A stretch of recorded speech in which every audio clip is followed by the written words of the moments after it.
Film की शुरुआत चीन की एक पहाड़ी सड़क पर होती है जहां एक खातून लिफ्ट मांग रही है। ऐसा लगता है जैसे इसकी गाड़ी खराब हो गई हो। एक ट्रक ड्राइवर बेताबी से मदद की पेशकश करता है लेकिन औरत उसे नज़रअंदाज कर देती है, ये सोचकर कि वो एक बदकार है। थोड़ी देर बाद एक मुहज़्ज़िब नजर आने वाला आदमी गाड़ी में आता है और औरत तेजी से अंदर आ जाती है, लेकिन अफसोस कि इसका फैसला जानलेवा निकला क्योंकि उसे अपनी सीट के करीब एक मस्खशदा इंसानी हाथ मिला। इससे साबित होता है कि मासूम नजर आने वाला आदमी दरअसल सीरियल किलर है। अगले ही लम्हे वो अपनी कार रोकता है, एक रेंच पकड़ता है और औरत को मौत के घाट उतार देता है। से एक अवामी बस कई मुसाफिरों पर मुश्तमिल है। इसी सड़क वान एक इंश्योरेंस एजेंट ड्राइवर को रख रहा है। टोनी इसे ये बताकर दिल बहलाता है कि कुछ दिन पहले इसी जगह से एक औरत कैसे लापता हो गई। इसी दौरान रेडियो पर एक ऐलान सभी को मतला करता है कि करीबी जंक्शन में एक संगीन हादसा हुआ है जिसकी वजह से तमाम सड़कें बंद हैं। मुसाफिरों में से एक ली जिक्र करता है कि उसे वक्त पर अपने काम पर पहुंचना है, इसलिए ड्राइवर टोनी तजवीज़ करता है कि वो ऑफ रोड के जरिए चक्कर लगाते हैं। किसी को भी इस फैसले पर एतराज़ नहीं और यूं बर्बादी का सफ़र शुरू हो जाता है। रास्ते में वो एक तारीख सुरंग में दाखिल होते हैं जिसके बारे में टोनी ने इंकिशाफ किया कि वो कभी नहीं आया। इसके बावजूद वो गाड़ी चलाता रहता है, लेकिन अचानक एक पुरस्कार आदमी रास्ते में आता है, बस को रोकने पर मजबूर करता है। हर कोई घबरा जाता है कि वो अंधेरी सुरंग के बीच में क्या कर रहा था, लेकिन वो शख्स मुसाफिर निकला और वो भी बस में चढ़ गया।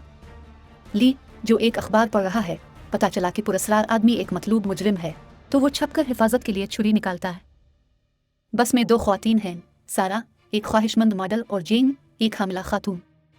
जहाँ तक बच्चों का ताल्लुक है, जुड़वा बहन भाइयों का एक जोड़ा पाक और फैन मौजूद है। भाई फैन बज़ाहिर आर्टिस्टिक लगता है, लेकिन इसकी बहन उसकी देखभाल के लिए हमेशा मौजूद रहती है। 20 मिनट की ड्राइविंग के बाद बस अभी भी सुरंग के अंदर है, इसलिए टोनी को शक होने लगता है कि कुछ हो गया है। वो जानता है कि मुल्क की सबसे लंबी सुरंग सिर्फ 11 किलोमीटर लंबी है, जिसे अबूर करने में तकरीबन 10 मिनट लगते हैं।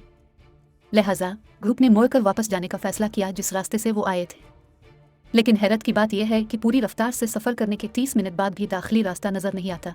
ये एक ना ख़त्म होने वाली तारीख सुरंग है जिसमें किसी दूसरे जानदार के आसार नज़र नहीं आते। खौफजदा ड्राइवर टोनी बस रुकता है और हर कोई मुआयना करने निकल जाता है। अजीब बात है, हमला खातून जेन को अपना मोबाइल फ़ोन मिल गया जिसे इसने गलती से तकरीबन 1 घंटा पहले दाखिली दरवाजे के करीब गिरा दिया था। इससे साबित होता है कि सुरंग कोई आम नहीं है।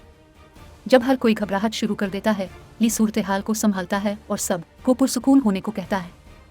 वो मदद तलाश करने के लिए चंद घंटों के लिए पैदल चलने का भी फैसला करता है, लेकिन चूंकि सुरंग में खो जाना बहुत आसान है, इसलिए वो बेहतर नेविगेशन के लिए एक लंबी रस्सी लेना चाहता है।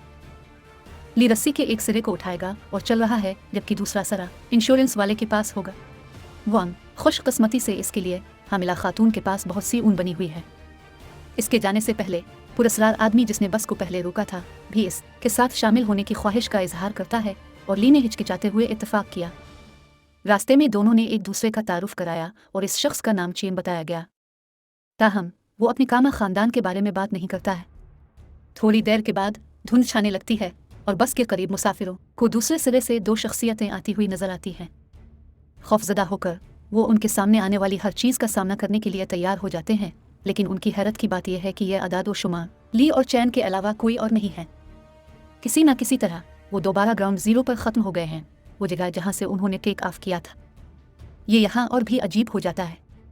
चूँकि वांग अभी तक रस्सी के एक सिरे को पकड़े हुए है, जब चियन एक दूसरे से मुल्हक होने के बावजूद उसे दूसरे सिरे से खींचता है तो उसे अचानक टक का सामना करना पड़ता है। सुरंग सीधी है, लेकिन फिर भी ये लोगों को बार बार एक ही जगह की तरफ ले जाती है, एक ना ख़त्म होने वाले लूप की तरह। ये महसूस करते हुए कि वो फंस गए हैं, ली तजवीज़ करता है कि हर कोई अपनी खाने की अशिया जमा करे और उसे समझदारी से राशन करे।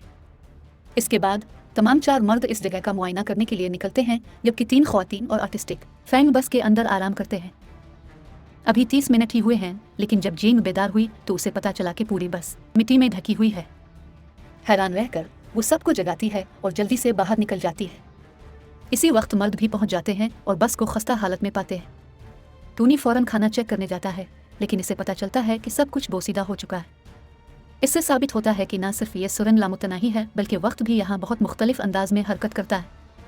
बैरूनी दुनिया का 1 घंटा यहाँ 1 हफ्ता के बराबर है। जब वो वापस बस में आते हैं तो पूरी सुरंग का नक्शा उनका इंतज़ार कर रहा होता है। ऐसा लगता है जैसे किसी ने इसे गिरा दिया और बगैर किसी निशान के छोड़ दिया। ली ने अंदाज़ा लगाया कि कोई उनके साथ खेल रहा है, और फौरी तौर पर इस चैलेंज को कबूल करता है। वो नक्शा एक मेज़ पर रखता है और इस जगह का तज्जिया करने लगता है। बस फिर लाइट्स गैर मुतवक्के तौर पर चली जाती हैं और जब वो वापस आती हैं, ली गायब हो चुका है। इसके बजाय एक खूनी पगडंडी नजर आती है जिसका ग्रुप एहतियात से पैरवी करता है। अब ली के अगवा मुमकिना तौर पर मारे जाने के साथ पुरस्कार आदमी चैन ग्रुप की जिम्मेदारी संभालता है। खूनी पगडंडी उन्हें एक दीवार की तरफ ले जाती है जो खोखली दिखाई देती है। इसे तोड़ने पर वो एक अजीब कमरे में आते हैं जिसमें बहुत सी मतलूबा तस्वीर, कटे हुए हाथों का एक ग्रुप और सबसे अहम बात यह है कि इस जगह का एक इंजीनियरिंग खक। इससे पता चलता है कि मजमूई तौर पर 6 अलग अलग सुरंगें हैं जिनमें से एक दूसरी तरफ जाती है। चैन ने अंदाज़ा लगाया कि फ़रार होने के लिए उन्हें तमाम 6 सुरंगों को अबूर करना होगा। वो ये भी फ़र्ज़ करता है कि इस खुफिया कमरे में एक एंट्रेंस होगी जो दूसरी सुरंग की तरफ ले जाएगी। जब ग्रुप कमरे की तलाश जारी रखता है तो उन्हें एक अजीब कैलेंडर मिलता है जिसमें तमाम तारीखें 15 जुलाई। चैन को मालूम होता है कि ये एक इशारा है और जब उसने कैलेंडर को दीवार से फाड़ दिया तो लकड़ी का एक खुफिया दरवाज़ा सामने आता है। सबके जाने के बाद कमरे में मौजूद टेलीविज़न एक औरत को दिखाना शुरू कर देता है जो एक छोटे से गार में फंसी हुई थी। इसके बाद ग्रुप दूसरी सुरंग में दाखिल होता है जिसमें अजीब बात यह है कि उनकी बस भी ऐन इसी जगह खड़ी है। वो हैरान हैं कि क्या वो ग्राउंड ज़ीरो पर पहुंच गए हैं, लेकिन चेक करने पर एहसास होता है कि सुरंग बिल्कुल वही है लेकिन एक मुख्तलिफ टाइम जोन में है। ये ग्रुप तेज़ी से बस के अंदर चला जाता है जो अब खारदार तारों से लिपटी हुई है और खाने की तलाश शुरू कर देती है। इन्हें फौरी नूडल्स का एक कार्टन मिलता है लेकिन इस वक्त तक ड्राइवर टोनी दुश्मन और लालची हो गया है। इसे एक सीट पर बंदूक नजर आती है और वो दूसरों को खाने की तमाम अशिया हवाले करने की धमकी देता है। अपनी जान के खौफ से ग्रुप हिचकिचाते हुए इसकी तामील करता है। चूंकि वक्त तेज़ी से आगे बढ़ रहा है, इन सब को फौरी तौर पर भूख लगती है और ये गिरोह आहिस्ता आहिस्ता जानवरों में तब्दील हो रहा है। थोड़ी देर के बाद मॉडल सारा अब भूख बर्दाश्त नहीं कर सकती, इसलिए वो एक डील के साथ टोनी के पास जाती है। इंस्टेंट नूडल्स के एक पैकेट के बदले वो अपना जिस्म बेचने को तैयार है। टोनी फौरन राजी हो जाता है और दोनों पुरजोश मोहब्बत करते हैं। जब वो इस पर होते हैं, वांग बस के अंदर छप जाता है और अपने लिए एक पैकेट पकड़ता है। ताहम टोनी इसकी हुआ पकड़ता है और उसे गूदा मारना शुरू कर देता है, लेकिन इससे पहले कि वो इंश्योरेंस वाले को ख़त्म कर सके, किसी ने इसे पीछे से वार किया। जल्द ही बाकी ग्रुप जाए वकुआ पर पहुंच जाता है और कत्ल को देखकर हैरान रह जाता है। इसके बावजूद वांग बेफिक्र है और वो खाने के पैकेट की तलाश शुरू कर देता है जो उसने पहले गिरा था। जब वो बस के नीचे झुकता है तो उसे एक मैन होल नजर आता है। ये ग्रुप फौरन बस को धकेल कर मैन होल में दाखिल हो जाता है जिसके जरिए वो एक और पुरस्कार कमरे में पहुंच जाते हैं। इसमें कुछ अजीब व गरीब तस्वीरें और मस्खशदा इंसानी हिस्से भी हैं कि अंदर गर्क किया जा रहा है। गार इसको नज़रअंदाज करते हुए ग्रुप बाहर निकलने के रास्ते की तलाश करता है और दोबारा वहाँ वही कैलेंडर तलाश करता है। इसे हटाने पर एक और खुफिया दरवाज़ा खिलता है। जल्द ही हर कोई इससे गुजरता है और वो आखिरकार तीसरी सुरंग तक पहुंच जाते हैं। लेकिन इनकी हैरत की बात यह है कि यह सुरंग पहले से ज़्यादा गीली और गहरी है। बस भी वहाँ मौजूद है लेकिन इसे चूहों और सांपों ने घेर लिया है। खाने के लिए बेचैन वांग कुछ बोसीदा नूडल्स खाता है जिस पर उसे फौरी तौर पर अफसोस होता है। इसे इस हालत में देखकर जीन को तरस आया और इसे बिस्कुट दे दिया, लेकिन वांग तेज़ी से जारहाना हो जाता है और पूरे पैकेट का मुतालबा करता है। जब वो इनकार करती है तो वो हैरत अंगेज तौर पर बंदूक निकालता है और बंदूक की नोक पर सबका खाना चुरा लेता है। लेकिन इसके बाद भी उनकी दहशत का राज बरकरार है। इसने अंदाज़ा लगाया कि जब भी इनमें से किसी की मौत हुई है तो उन्हें एक खुफिया रास्ता मिला है। मिसाल के तौर पर उन्हें वो दीवार मिली जब ली को अगवा किया गया था और मैन होल जब टोनी को वार किया गया था। इसलिए इसने बाकी बचाने वालों में से एक को गोली मारने की धमकी दी ताकि यकीनी बनाया जा सके कि वो इस जगह से फरार हो जाए। चैन इसे पुरसुकून करने की कोशिश करता है लेकिन वांग नहीं सुनता। इसके बजाय वो मासूम जीन को मजबूर करता है कि वो चैन को कंधे पर गोली मारे। इसके बाद पागल जुड़वां बच्चों को करीबी कमरे में ले जाता है और उन्हें मारना पीटना शुरू कर देता है। जब फैंग अपने भाई को बचाने की कोशिश करती है तो वांग ने इस पर मुतअद्दिद बार फायरिंग करके उसे बेदर्दी से ख़त्म कर दिया। गरीब आर्टिस्टिक लड़का पाक बस रो सकती है जब इसकी बहन आहिस्ता आहिस्ता अपनी आखिरी सांसें ले रही है। कंट्रोल से बाहर वांग फिर सारा का गला घोंटने की कोशिश करता है, लेकिन इससे पहले कि वो ऐसा कर पाता किसी ने इसे पीछे से फंसा दिया। अब मजीद 2 अफराद की हलाकत के साथ ग्रुप को एक खुफिया रास्ता मिलता है जिसके जरिए वो चौथी सुरंग तक पहुंचते हैं जो कि एक साइकेडेलिक सुरंग है। इसके बाद जेंग मजदूरी में चला जाता है और पार्क के साथ आराम करता है जबकि एक जख्मी चीन और सारा बस की तफ्तीश के लिए जाते हैं। इस जगह की नफसियाती नौयत सारा को फरेब देती है और वो लोगों को देखने लगती है। खौफजदा होकर वो बस से बाहर निकलती है और मुखालिफ समत जाती है जहाँ आसपास कई लाशें पड़ी होती हैं। वहाँ इसने एक आईने को देखा और जैसे ही वो इसमें घूरती है, कोई पीछे से इसके पास आता है और उसे खत्म कर देता है। दरियासना चैन जिंग के पास वापस आया, जिसने एक बच्चे को जन्म दिया है। बाकी 3 फिर आगे बढ़ते हैं, लेकिन रास्ते में पता चलता है कि छोटा लड़का मर गया है। चैन जिंग को आगे बढ़ने के लिए राजी करने की कोशिश करती है, लेकिन तभी वो चाकू निकालकर उसे मार डालती है। हैरत की बात यह है कि थोड़ी देर बाद वो एक खुफिया इहाते में जागता है। ऐसा लगता है जैसे वो किसी तजुर्बे से बेदार हुआ हो। फिर हमें एक आला खुफिया फौजी मीटिंग में ले जाया जाता है। ये वो जगह है जहाँ सब कुछ आखिरकार खिलता है। एक आर्मी जनरल ने इंकिशाफ किया कि फिल्म के आगाज से ही सीरियल किलर जेम्स पकड़ा गया है। मसला यह है कि इसे एक कार के मलबे से मुकम्मल तौर पर पौधों की हालत में पकड़ा गया था और अब वो कोमा में चला गया है। जेम्स ने कई ख्वातीन को अगवा और कत्ल किया था, लेकिन एक खास नाम सियारा के बारे में अफवाह है कि वो अभी तक जिंदा है। मसला यह है कि खुद सीरियल किलर के अलावा कोई नहीं जानता कि वो कहाँ बंद है, और चूंकि वो कोमा में है इसलिए इससे पूछ-गुछ करना नामुमकिन है। इसलिए फ़ौज ने मुल्क के बेहतरीन दिमागी तहकीकी इदारे के साथ ताउन करने का फ़ैसला किया है। उनका मंसूबा यह है कि जेम्स के साथ मेमोरी की मुंतकली करवाई जाए ताकि उसके लाशूर में टेप किया जा सके और आखिरकार शिकार के ठिकाने का पता लगाया जा सके। कल इंस्टीट्यूट का एक काबिल जिक्र साइकोथेरापिस्ट बिलाखिर जेम्स के होश में आया और उसे कुछ सिराग मिले। साइकोथेरापिस्ट के बारे में इंकिशाफ हुआ है कि वो कोई और नहीं बल्कि चैन है। इसके बाद फौज के एक जनरल ने दावा किया कि उन्हें चैन पर एतमाद करने की ज़रूरत है, क्योंकि वो सबसे बढ़कर शिकार की हिफाजत के बारे में ज़्यादा फिक्रमंद है। मालूम हुआ कि मुतासरा सियारा कोई और नहीं बल्कि चैन की बीवी है। यहीं से तमाम वाक़यात का एहसास होने लगता है, जैसा कि हमने पहले देखा था। जेम्स के लाशूर के अंदर मुंतकिल हुआ। ताहम चैन की नौकरी ख़त्म नहीं है। कल के तजुर्बे में वो दीवार पर लगे कैलेंडर से एक इब्तिदाई इशारा तलाश करने में कामयाब हुआ कि इसकी बीवी शियंग नदी के करीब कैद है, लेकिन मूसलाधार बारिश की वजह से सूरत हाल तशवीशनाक है।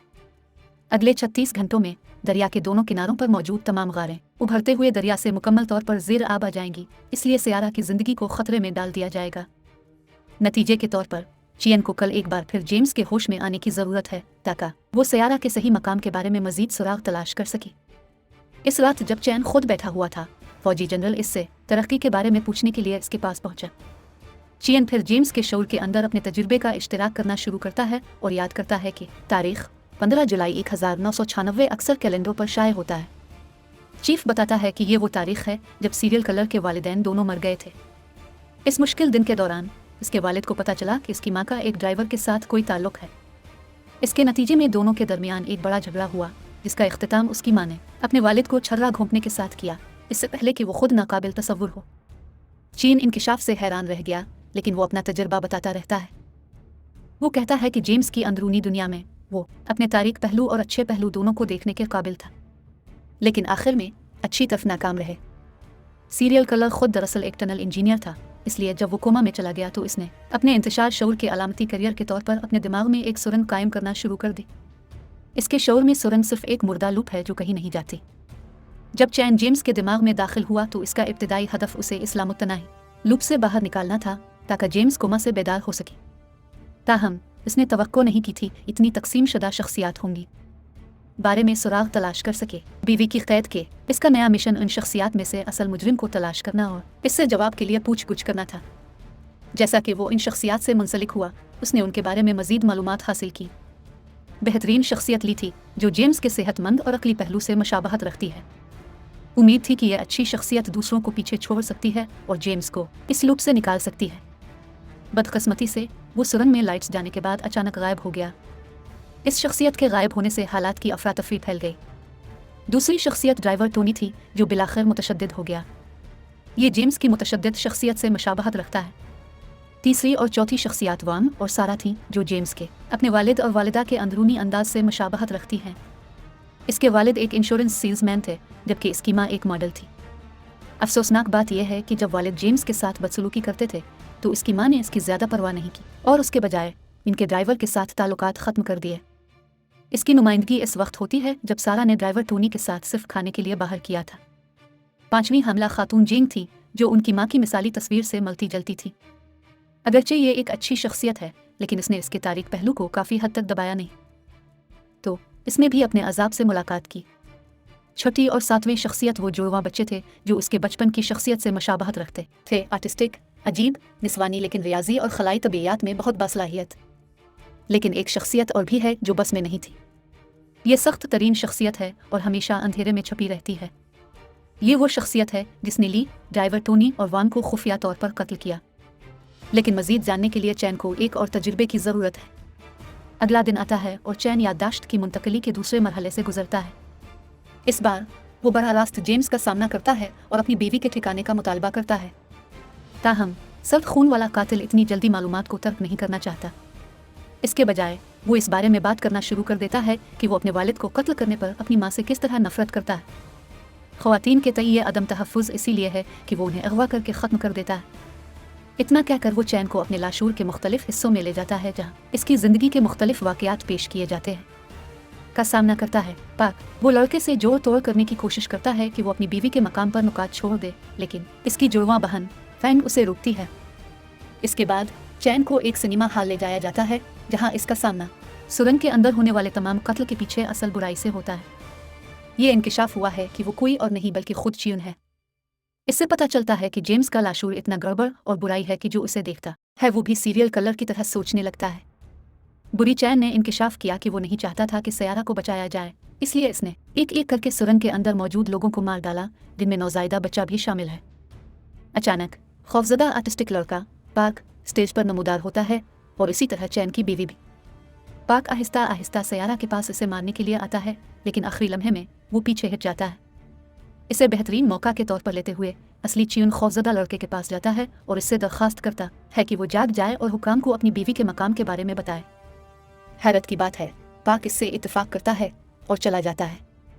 इसके बाद बुरी चैन उसे एक मुख्तलिफ तरतीब में ले जाता है जहां दोनों एक आखिरी शो डाउन के लिए तैयार हो जाते हैं। जल्द ही दोनों एक दूसरे के साथ लड़ना शुरू कर देते हैं, लेकिन जब असली चैन महसूस करता है कि वो जीत गया है तो बुरे चैन का एक और कलौन जाहिर होता है, जिससे यह जाहिर होता है कि वो नाकाबिले तबाह है। कहीं और बारिश शुरू हो गई है और सयारा तकरीबन गर्दन तक पानी में धंस चुका है। डूबकर मरने में चंद मिनटों की बात है। जेम्स के लाशूर के अंदर वापस असली चैन से अपनी दुनिया में वापस आने की इल्तिजा करता है, लेकिन इसका शैतानी डप्पलगेंजर सुनने से इनकार करता है। बस फिर असली च्यून एक मंसूबा लेकर आता है। इसे एहसास होता है कि अगर वो नाकाबिल तसव्वुर काम करता है तो बुरी च्यून भी मर जाएगा और उसके साथ ही जेम्स के अंदर की तमाम बुराइयां दूर हो जाएंगी। और जैसे ही वो अपने मंसूबे से गुजरता है, शैतान चैन ख़त्म हो जाता है और अस्पताल में जेम्स जाग जाता है।